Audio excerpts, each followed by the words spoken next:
How to attach files on Zangi application. Hey guys, welcome back to the channel.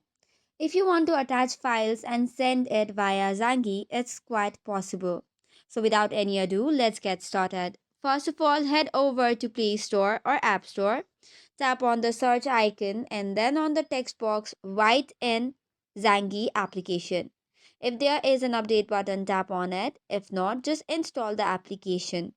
After that, head over to the app and log in using your credentials. Now that you do so, head over to the group or the conversation in which you want to attach the file.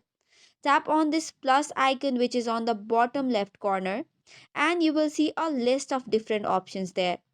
Tap on this clip like icon which is for files and then tap on continue to give or grant the media permissions. It will then take you to the attach file sections from where you can select through different kinds of attachments you have on your device.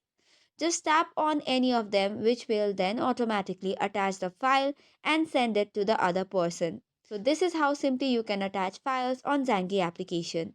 That's all for today's video. For more such contents, do not forget to hit the like and subscribe button.